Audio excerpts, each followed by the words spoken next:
Welcome to Signs of Life, exploring survival of consciousness. Brought to you by Forever Family Foundation, on the web at foreverfamilyfoundation.org.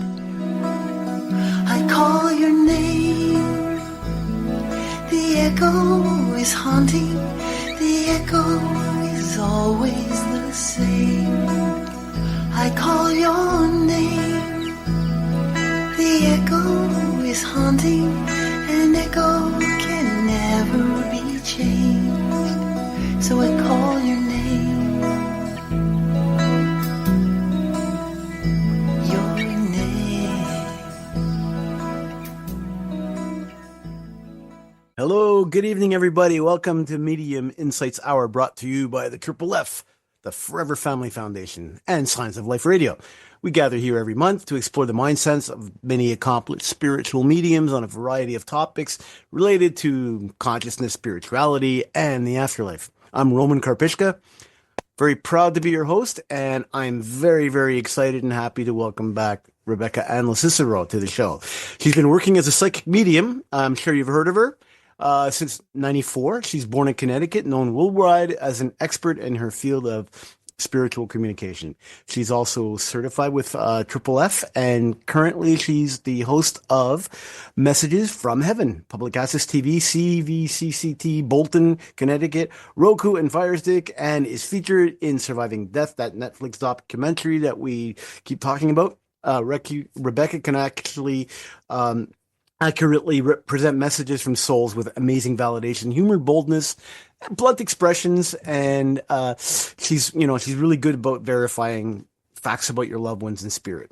Come and experience Rebecca Ann talking to the dead through her trademark presentation, Messages from Heaven. She has an educational book called Living with Messages from Heaven. You can purchase it through Balboa Press and Amazon. More information can be obtained at www.rebeccaannlocicero.com. All one string, no spaces. And on Facebook at www.facebook.com, Messages from Heaven, TM at the end. So Messages from Heaven, TM. Just search that in Facebook and it'll take you right to her. So having said all that, and just one more thing, Rebecca's not going to be taking any, doing any readings or anything like that today. It's really, we're just, we want to see what makes her brain tick. And so your questions are very, very welcome, but no reading questions, okay? If you want to call in, if you have a question for our esteemed guest, call 1-888-627-6008. So that's 1-888-627-6008. With all that, welcome to the show, Rebecca. Oh, thank you so much, Roman. It's so happy to be here. I mean, come on now. Listen to all that stuff about me. And then usually when I'm out and about and people are like, so what do you do? I'm like, yeah, I talk to dead people for a living. You want to talk about it? Well, as long as you don't go up to them and say, hey, you're next. Oh my gosh. Can you imagine? Yeah. Well, I love it when people ask me, hey, how soon can you communicate with somebody after they've died? Because, that's a question a lot of mediums answer in a lot of different ways. And yeah, I always say, well, don't drop dead. But if you did, I could tell you. Yeah, but that is a really good question. What is the record for you from when somebody transitioned to when you had a reading? What's the shortest amount of time? Less than 12 hours. Less than 12 hours? Okay, I'll be specific. I had a client who was already a client.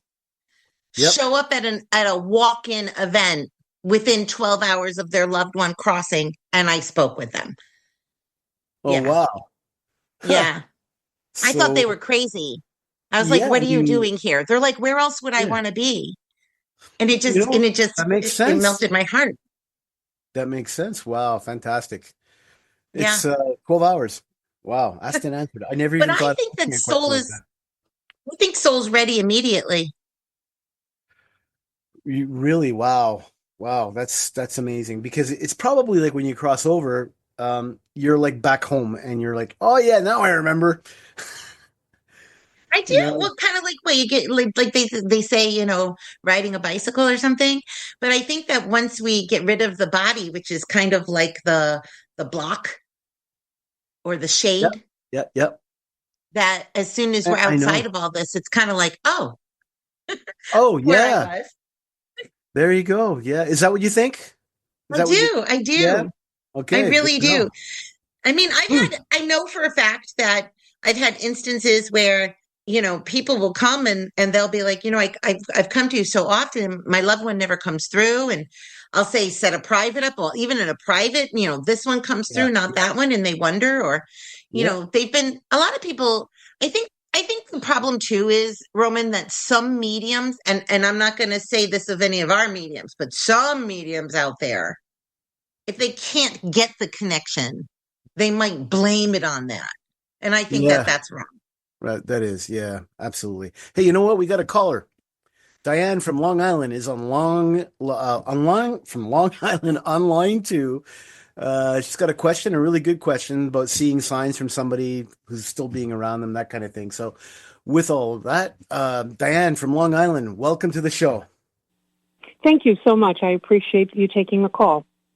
Oh, of course, absolutely. You got a question for Rebecca? I do. Okay.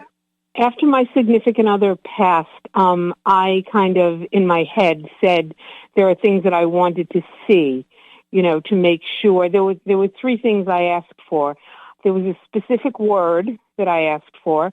There were feathers that I asked for, and nickels, because everybody finds pennies and dimes. I thought I would be different and do nickels. I love that. Inflation. Exactly. And, I was finding, nickels were a little more scarce, but feathers, I probably have enough feathers right now to start my own bird sanctuary. Is he still around me doing that, or am I just doing that? Sometimes I'm not sure. No, I totally understand what you mean. You had also said there was a certain word that you hear. That's my favorite. I have a word for a loved one as well. So when I hear that word or I see it. Well, the strange thing is with the word is someone called me who never met him, who never met Joe. This gentleman's been my friend for many, many years, and he called me up one day and he said, I had a dream about Joe. I said, why would you? You never met him. And he said, he said something to me. He said that I love her infinitely. And the word that I was looking for was a word that we made up called, we say infinius. We used to say infinius. And I thought, oh my God, that's so close. That has to be it. I will answer your question. I'm sorry, go ahead. Go ahead. The gentleman said, go ahead. The gentleman said to me, I never heard anyone say I love her infinitely. And I said, that's not what he said. I said, he said infinius, but in order for you to understand it, because infinius is not a word, I said, he's the first and only one who said that to me, and nobody knew about it. Okay, so that is just the coolest thing in the world. So the fact that you got the word from a dream from a friend like that you absolutely take. I've had this question before because a lot of people will come up to me and they will say to me, signs are just baloney. If you tell me to look for a yellow car, I'm going to see 7 yellow cars in a day. And then for a week, I'm going to see 14 and then 400 yellow cars by the end of the week. And I tell people that that's correct because that's where you're putting your focus and that's what you're looking for and that's what you're going to receive. But when it is your loved one crossed over and you have this need, and I'm going to call it a need because when we need to hear from our loved ones, it's not just a want. It's really a borderline of, I need to know you're okay. I need to know that I'm okay. There needs to be that sort of connection. So one of the things that I tell people is, if nickels is your sign, you have every right to pick up that nickel and go, hey, Joe, is this one from you? Because if it is, I need a second one right now. Or is this from you? I need to get my feather from you today, too. If you were crossed over and you gave your loved one a sign, one, you're going to know whether or not your loved one felt it from you. And that is a point. And if you feel it, then you feel it. And it's there. It's a feeling. You're not going to deny it. If you're starting to feel the energy like, okay, here's another feather, yay, you could say, okay, I need a blue feather tomorrow. not that you're testing them so much as that you're testing yourself. So when it really does come through, so when the signs really do show up, you can recognize that feeling inside your body. When your soul connects with the soul of your loved one, that's a profound feeling. Don't ever doubt that for yourself again. Okay, Diane? I won't. He promised me before, we used to talk about this once in a while, and he used to say to me, when I die, just cremate me and move on with your life. And I said, and what if I die first? And he said, I don't want to live in a world where you're not. He said, and I'm going to tell you that if there's any way I could communicate with you, I will do it. And we were ghost investigators. So we were very into the paranormal and all of that. And Wow. it was amazing. You know, I mean, the signs that I was getting from him the day after he died on his brother's birthday. His brother had passed and he died on his brother's birthday.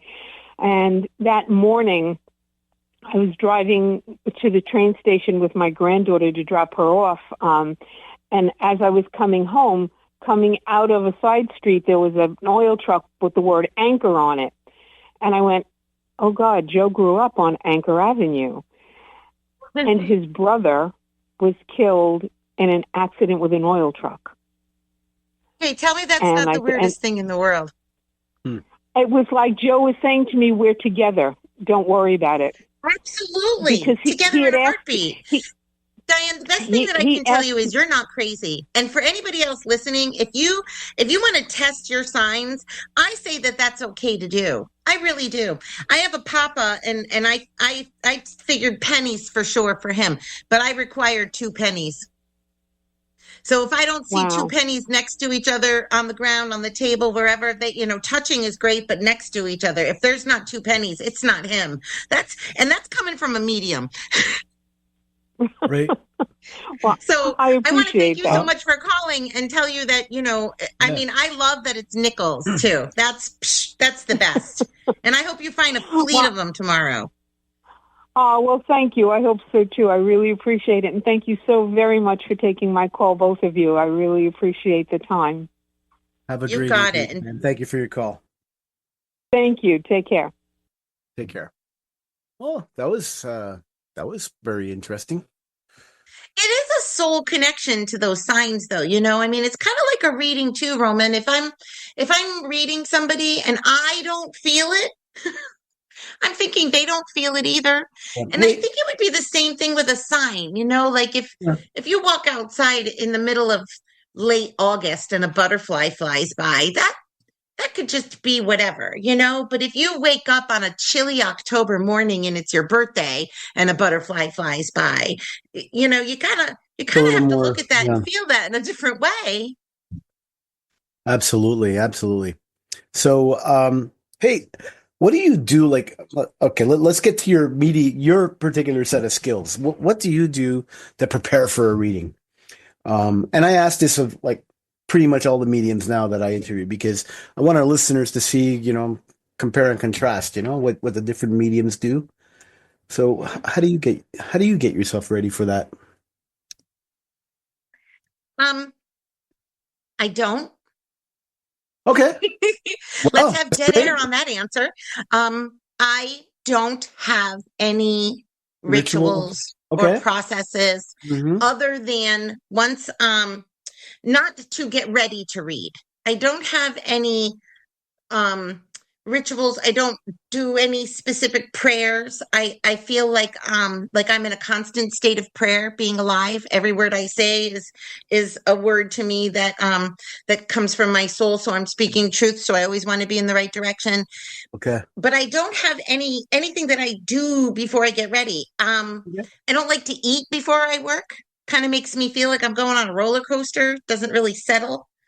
Oh, yeah. I don't really like to talk to anybody before I work. Like, I'm not going to walk into a group of 50 people and have a big conversation with somebody because it drains my energy before I'm about to work. So I probably, I make sure that I'm healthy and awake and ready to go. But I don't have any particular processes. And I know a lot of people do. They sit down, they take 10 minutes, they go into a quiet space, they meditate, they connect with they call them. I don't have any of that.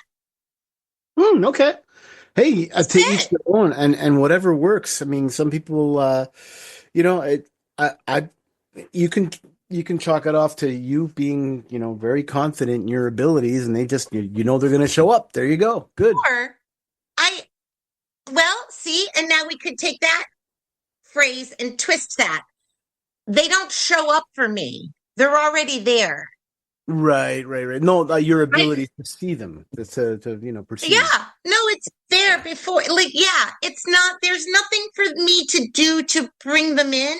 It's almost like as soon as the person is in front of me and I'm ready to do the reading with them, it's there. I do have 3 rules that I give people before I start reading, but the rules that I give them aren't.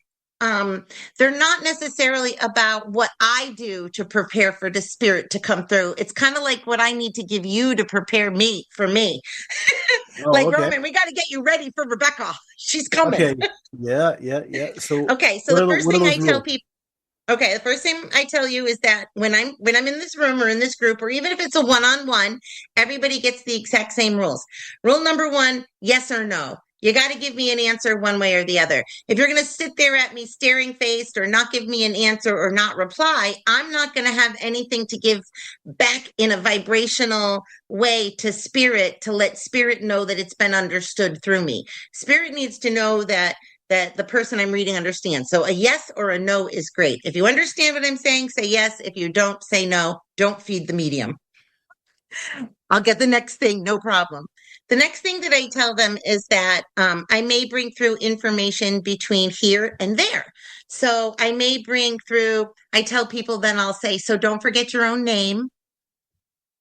And then dates, I'll say, don't forget your own birthday, because sometimes your loved ones will come through and your loved ones may give me your name or your birthday or your anniversary, or they may give me their name, their birthday, their anniversary, or their death date.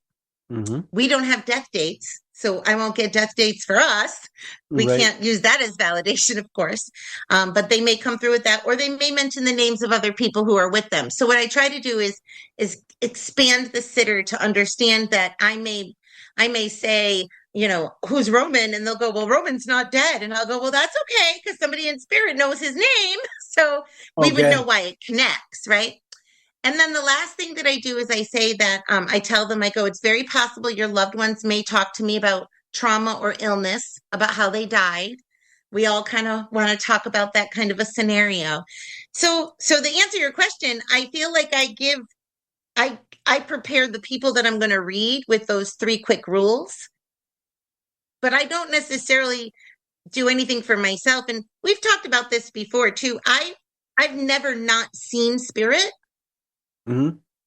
So for me, it's just no different from going from the hotel lobby where there's dead people to the room with, your loved ones.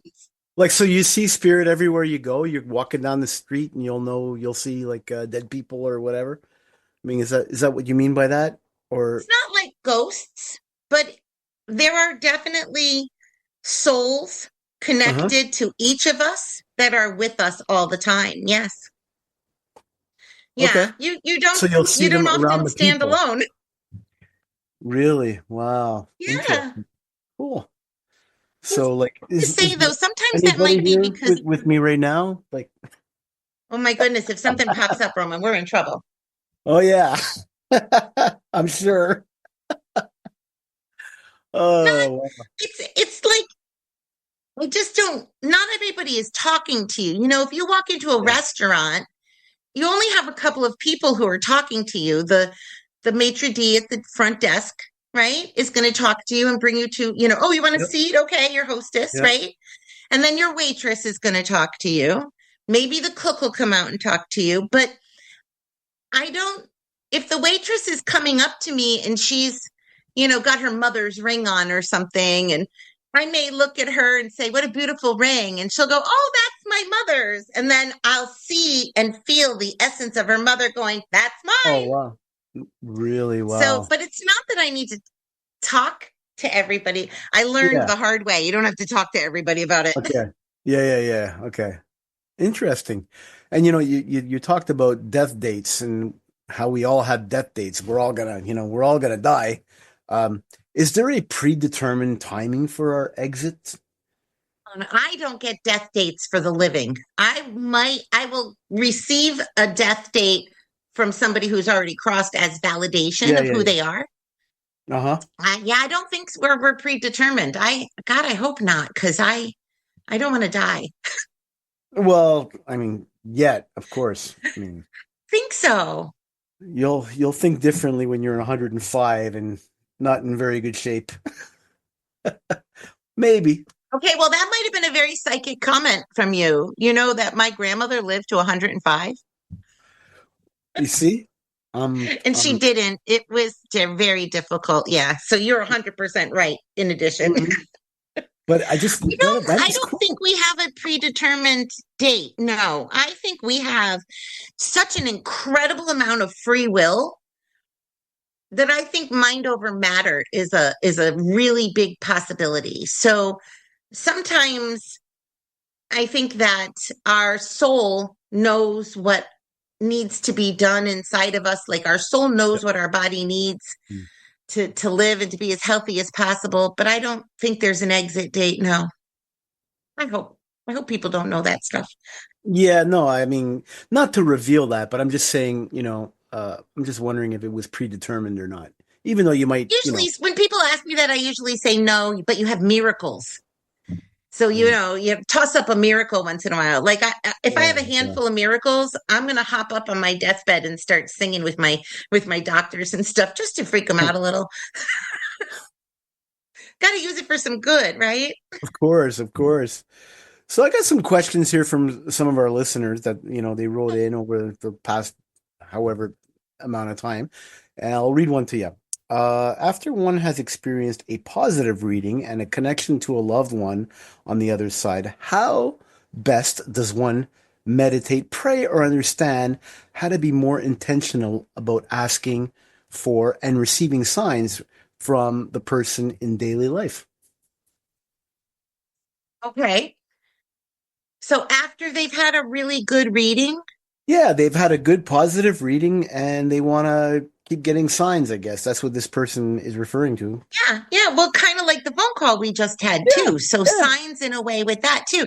I find that when somebody has a really good reading with me, which I hope is every reading with me, I will often get an email from them that might say something, or a text, like a follow-up, that might say something like, oh my gosh, this just happened, or that just happened. And if I was to answer that question really directly, it would be to share those experiences of receiving those signs. I mean, this person had a great reading with me. I think I might have said something like, what's with the gold frogs? And she had no idea what gold frogs were. But she left my house and went directly to somebody else's house, and there were brass frogs. So she took a picture of these gold brass frogs and sent it to me. It exuberated her joy. It made the sign bigger. It made the reading bigger. Frogs were already a symbol for her sign. So I think that to answer that question would be, take these signs that you already know that you get and share them with people. Oh my gosh, I had this reading today. And then afterwards I saw this frog. And then I called and I told this person and that person. It's like, if you can share that joy and that reality that heaven is real, that's pretty awesome. Yeah, that's... And coming from somebody who can make a difference, if it's... that's a good way to enhance it. Right. Now, do you ever get spirits that, and this is couple of questions down, but I'm going to read it now because it's pretty intense. Might spirits impersonate somebody and tell lies without the person or medium suspecting such? If any mediums claim that they can know this, and can they explain how they determine this, and what percentage do they know for sure that it's kind of poorly written? But no, actually, I think you get the gist. I really hope that the person that wrote that question here's the answer from me. I'm only going to be a part of the answer for them. Okay. What they're doing is they're asking about what would be considered a biblical statement or a religious undertoned question as far as the first part of it. Having studied theology, I have no problem tackling these questions. Mm-hmm. How do you know if a spirit is impersonating or lying? That is a huge, huge question. And it is part of the reason and part of what stops lots and lots of people from coming to a medium, because it's been ingrained in them. Yeah, the church is really responsible for that. Right. It becomes ingrained in them that it's a lie, or it could be wrong, or it could be bad, or it could be evil. And I understand this because I actually grew up very deep in Catholicism and in the dogma of it. And, my family worked for the Archdiocese of Connecticut for 28 years. I've seen and had a lot of conversations with priests about things like this and congregations. And it's basically this. What I have is a gift of discernment. And the word discernment in the context to answer the question would be the ability to see the difference between the truth of a soul and the lie of an entity. So the soul in our body has a different vibration, and it vibrates with love and truth constantly. Mm-hmm. And the medium and myself as the medium, the way to connect with those loved ones needs to be in a direct way that's full of truth, validation, and accuracy, which is why mediums feel that's so important within sessions. It's because that the opposite doesn't feel good. It can be true and it can be accurate, but it doesn't feel good. It's one thing to say to somebody on the phone, oh, he said he was never going to give you a sign, right? He was just going to die and leave you alone. So, of course, you're not getting signs. Like the poor lady who called on the phone, it would be very easy to say to her that those aren't signs from her loved one. Her loved one said, I'm resting in peace. I'm not doing it. But the signs make her feel good and make her feel closer to him and closer to his soul, which to me is discernment. Yeah. Okay. So that's a tough question. It is. The answer is that the medium has to have the ability to see what is a positive truth and could possibly be a truthful negative lie. Like I could say, oh, what a great car. That car's going to last you 10 years. Or I could say, oh, what a great car. That car's going to die in like 10 days. Now I've bred fear into you, but it's still a great car. So I think that to answer the question is, how do I know? I know when it comes through if the message makes me feel like I'm afraid or if I'm joyful. And all spirit, all connections to soul are joyful. Gotcha. Even if it's hard, even if it's a hard death or a hard suicide or a hard I'm sorry or a hard connection, it's still going to have a positive outcome on the human being that I'm connecting with. If it's something that is discernible and doesn't feel right, I won't even say it out loud. It's not even a connection. I'll acknowledge it and ignore it. Gotcha. Yeah, that's actually a really tough one. Yeah. Do you have an ideal sitter? I mean, other than, somebody that knows the 3 rules, is there something else that they can do to enhance the experience or to make the communication stronger? I mean, I know, there's physical mediums that they sing before, some guy in Australia, he sings before every session. And it's just to get the mood going, do you find that affects everything? Oh, if the person is somebody sings before a session. I mean, I definitely play music before a session, but I'm not singing it and raising it like that.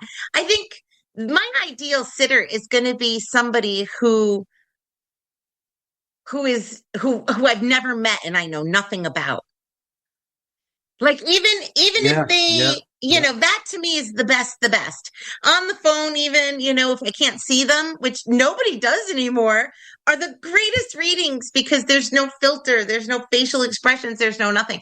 So that would be my ideal sitter. But as far as somebody getting the best out of the message that's going to come through, it would be validation. I think that we want so much more than what we're going to get in every reading. Like, it's never enough. And I know that because even I've had readings where I'm like, oh my gosh, I want more. I want more. What do you mean? What do you mean? But I don't think that the sitter knows how to ask or define what they need more of during the session. And one of the reasons why is because we don't give them the opportunity to do that. Unfortunately, we can't really give the sitter an opportunity to talk or ask questions because that could throw us off. It could break our concentration or our connection.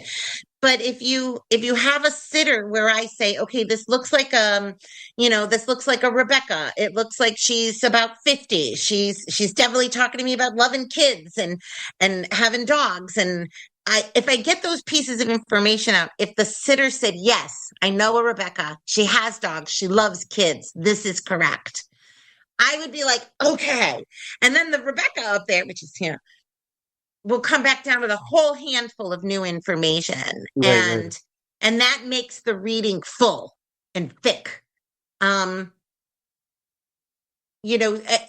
it's somebody who's very stuck, maybe I might have to repeat the same thing to them a lot, but spirit will be repeating it. And that's okay too, because I think they're going to get what they need no matter what, for sure. Do you actually see what the other side looks like, or do you just like have see the people that have crossed over? But did you ever like go on that journey when somebody's maybe is crossing over or anything like that to and see something more than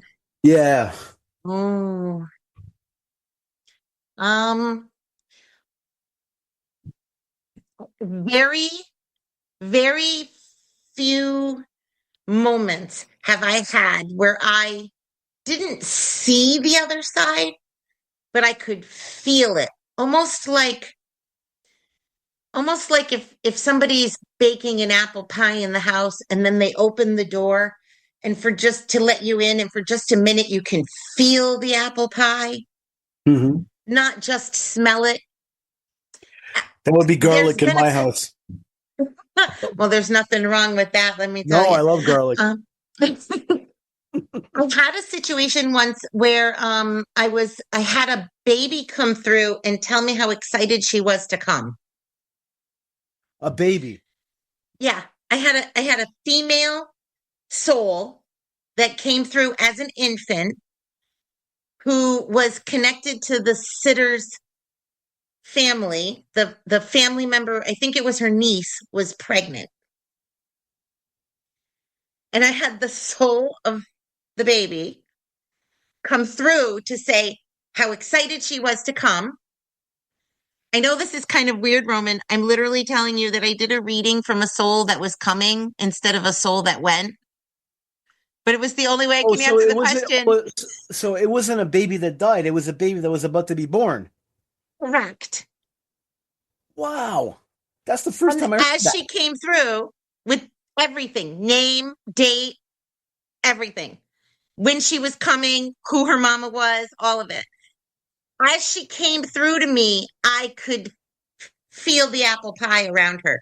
I could feel the heaven around. I could feel it. I could feel where she was as she was talking about where she was coming. So if you say to me, have I ever seen anything over there on that side? It was this, I'll call it a puff of joy. Just a puff, okay.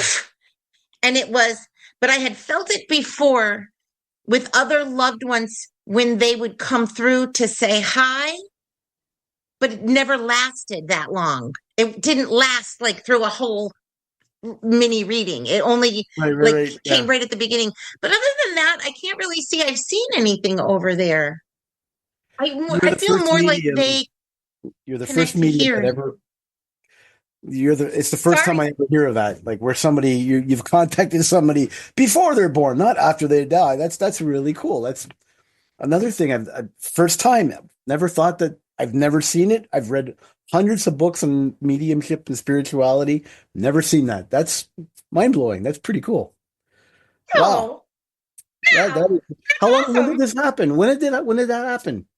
Oh my gosh. Well, I was in my old center, so it had to be previous to 2019. I'd say maybe 2016, 2016? 2017. So, Okay. I mean, I've been in the business a long time, and that was a pretty profound moment for me too Yeah. that Oh, I'm day. sure. I'm sure it blew your mind. Holy I did. cow. I had to ask her a million times. I was like, I must have said, so when did she lose this baby? No, she's pregnant. I'm like, because my immediate fear was, call this woman right now and make sure she's still pregnant. Yeah, yeah, yeah. And And she was still pregnant. oh, okay. So And you it was called. not she had a beautiful baby. And in Very no way, nice. I mean, I said that to her afterwards. I was like, I feel so positive about this. I go, but the rational Rebecca in me is like, what just happened? And I mean, I've seen pictures. This beautiful baby girl was born, and that was a really special thing.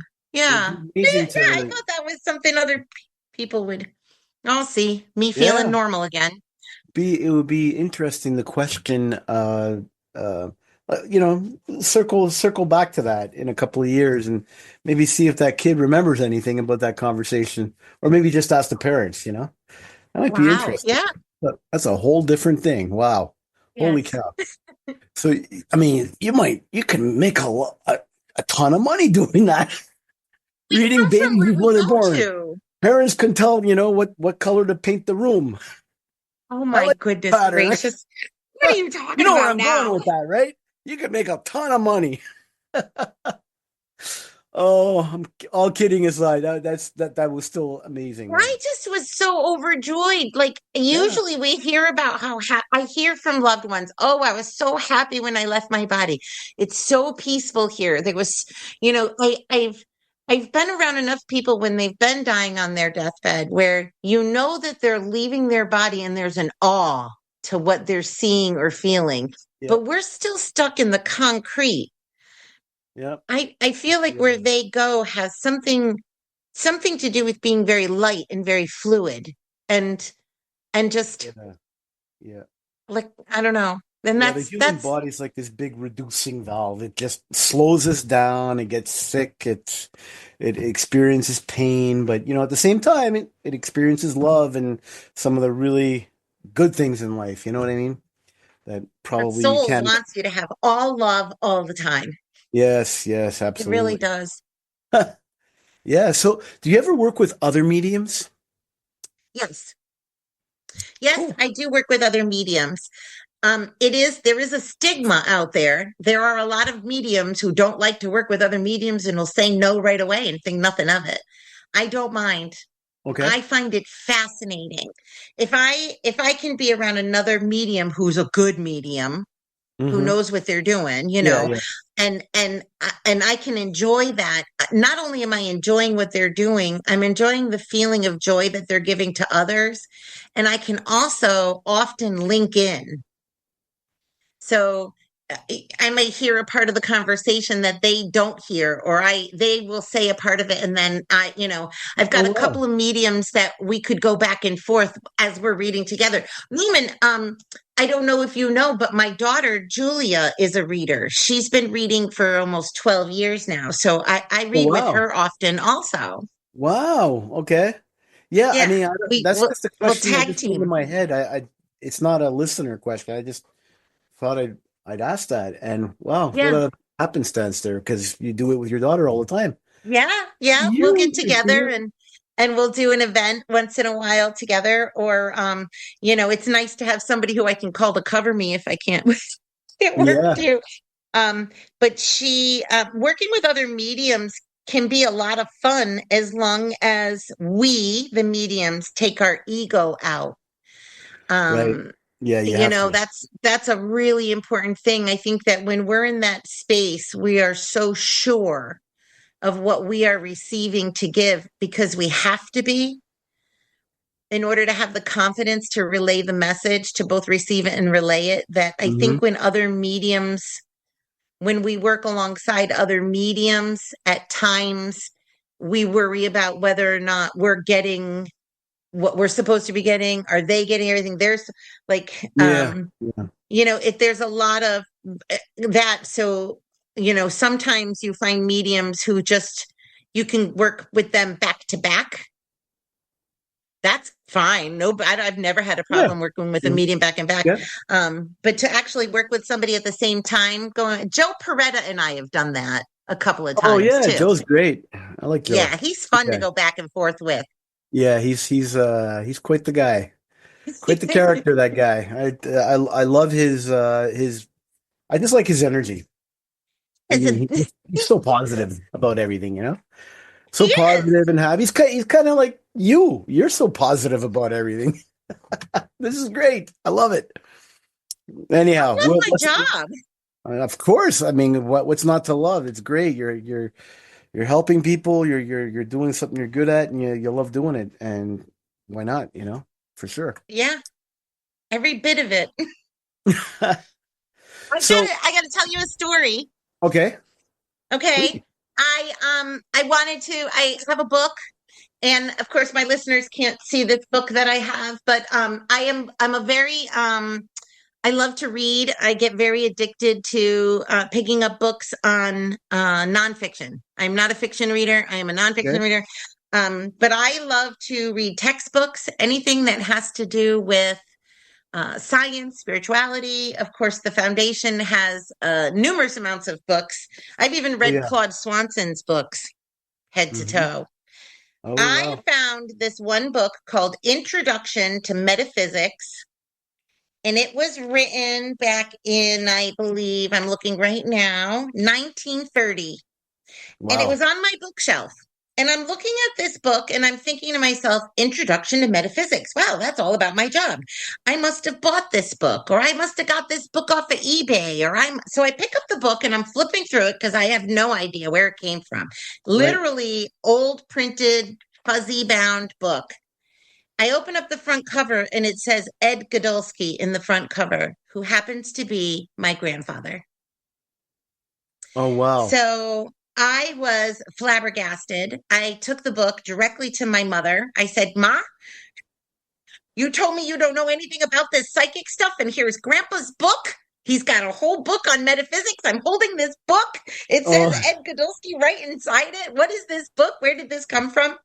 She goes on to tell me that he was a graduate of Manhattan College and that he studied metaphysics and politics. Metaphysics and politics. Metaphysics and politics at Manhattan College in 1930. We can sure use a guy like him right now with our state of politics. So I wanted to share that because sometimes we don't always know like why we're connected to something or what. I mean, I'm adopted, so I'm not even going to say this is like a genetic or a bloodline thing. This was a book that wound up on my shelf because it was supposed to. Mm-hmm. And my mother's like, I don't even know about that book. Where'd you get it? Was it in a box? I was like, what do you mean? Was it in a box? So I think that everybody out there listening, maybe take a moment and go look around your house. Go look on your bookshelf and see if you're going to get any natural signs from your loved ones without even knowing it. I mean, that was the hugest hello from my grandfather I could have ever gotten. He was also the first soul that I ever spoke to in spirit. So it was very full circle for me to find this book and to hold it in my hands and be like, oh, you understand, So I always encourage people, look around your house, and if you feel drawn to a certain place for a certain reason, open a book, look through it, and open that file that you've haven't thought about for a while, or go through that box that you usually don't go through and see what's in there. You might get an unexpected hello, like me. Yeah, I've opened a box of old pictures once and went scanning through it, and a couple of cool pictures showed up of like people that recently crossed over, and it was interesting. Yeah, it's always a good thing to do that. Yeah, absolutely.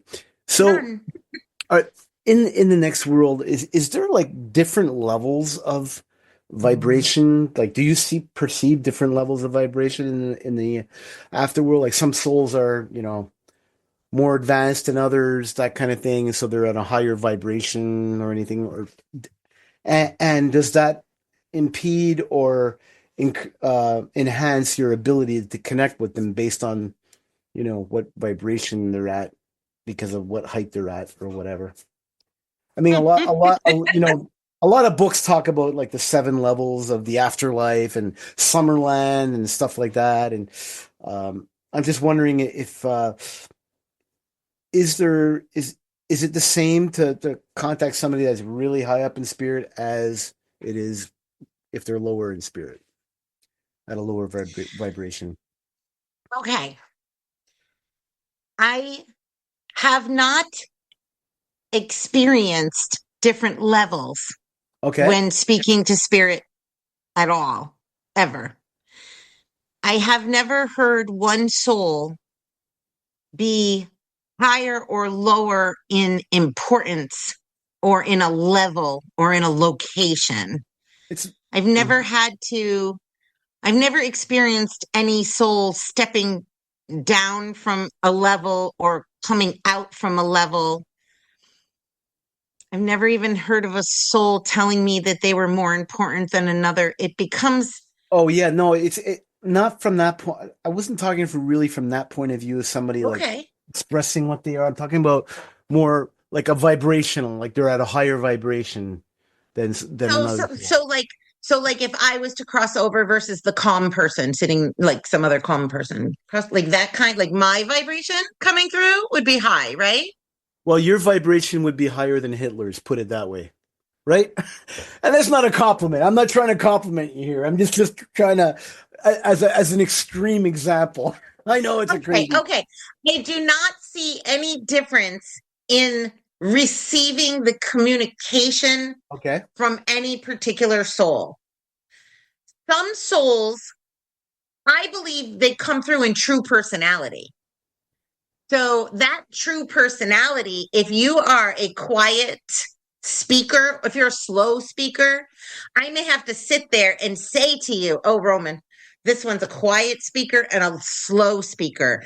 I'm just letting you know as I'm getting this through. So something like that they still have to do it their way. So I don't think that it's a vibrational connection as much as it is a personality connection. What are you going to believe and receive is what their focus would be, in a sense. So like, boy, you're asking me all these really tough questions. I'm going to sleep good tonight, Roman. Oh, for goodness sakes. I love every minute of it. Cool.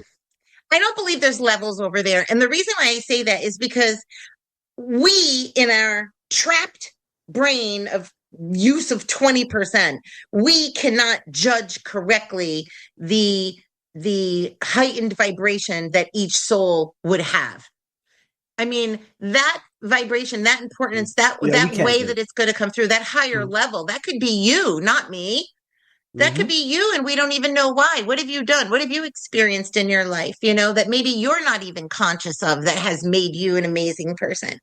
So I think about how it's not about levels as much as it is maybe about, how could I put it? The circumference of the universe inside you. How many stars do you have?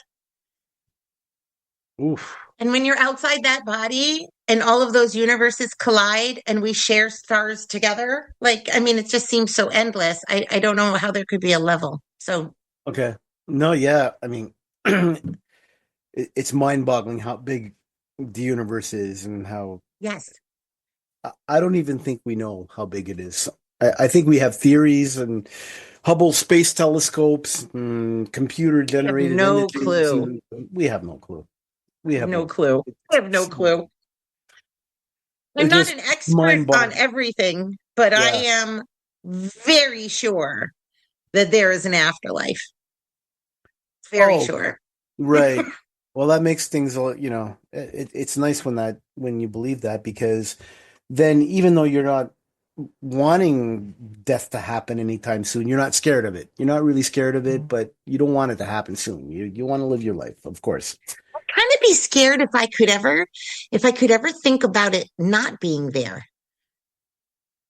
I Right. sometimes tell people I get jealous if they have the ability to consider Darwinism, or, we come from that whole, you just become part of the earth, and it just feeds off itself, and dinosaurs and all that. And I just, Right. I believe we come from where we go to. So the body just stays here fine, but I don't have the ability yet, nor do I think I want it, to ever imagine a Right. place that isn't.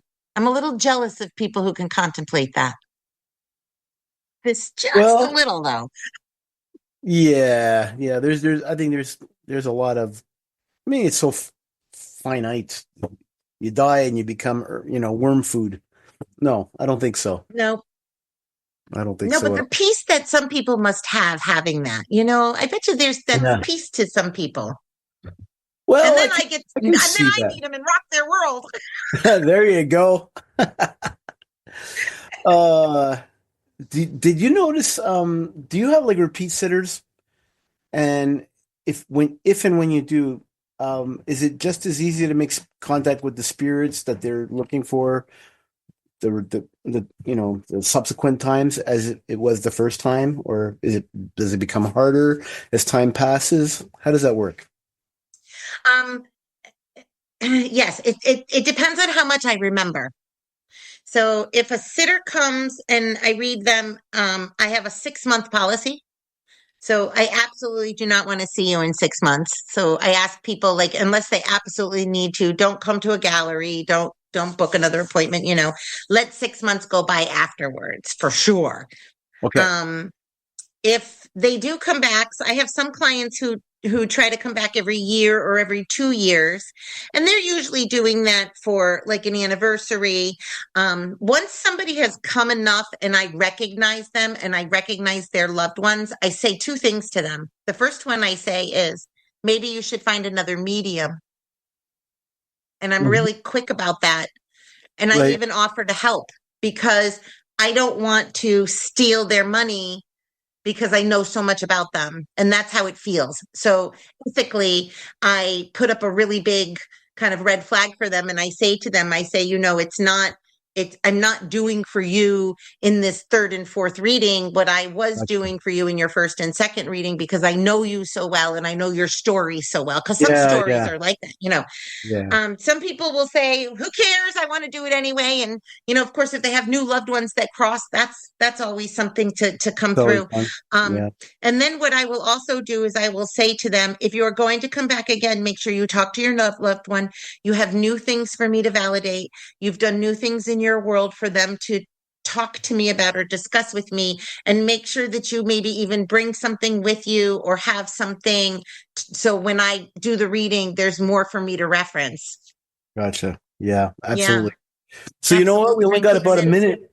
We only got about a minute left. Told you it's the fastest hour ever. It's so fast. Mhm. So why don't we talk about like plug your business All right. for Anybody a in the bit? New England area, travel to Connecticut on November 24th. I'm going to be doing a Messages from Heaven, so a gallery at a comedy club. It's the Funny Bone Comedy Club. Oh, It's a great. pretty popular comedy club, in it's the Hartford Funny Bone. It's actually located in Manchester, but yeah, and anybody else, just me on Facebook. Go watch what I'm putting out. Go be inspired every day. There you go. I'm here for you. Fantastic. Follow the Fantastic. Well, foundation, hop into a retreat. I'd love to get some hugs, shoot me some hellos. And yeah, I've got that one really fun comedy club gig coming up. So anybody in the New England area, that would be something they well, can hop in on. my daughter goes to University of New Haven, so I might be around. Close. Yeah. So That would what's be called the Funny great. Bone? Funny Yep, it's Bone. called the Funny Bone Comedy Club. Uh-huh. Yep. And So where she's is in New it? Haven. It's a 45-minute drive for her, but it's in Manchester, Connecticut. Yeah. In Manchester. Okay. Yep. Okay. Yep. Yep. Tickets are cheap. I think they're $35. The show is at 12 o'clock. You can get a drink or get some food, and I don't like 12, stay on 12 stage, midnight. so get ready. Good stuff. All Yep, right. yep. Well, Rebecca, it was so nice having you on the show. Thank you very much. And I think it was a great show. I think our listeners and I think I learned a lot. It was great. It was a lot of fun. And yeah, it was great. So with that, I'm going to say goodnight to all of our listeners. And, until next time, just know that as Fran used to say, your loved ones are a heartbeat away, right? Oh, yes. Yes. Yeah. And science is going to prove it one day. So until then, until we meet next month, and I don't want to wait 2 years to talk to you again. You got to get there. Me neither. Yeah, absolutely. So thank you, everybody, and have a great night.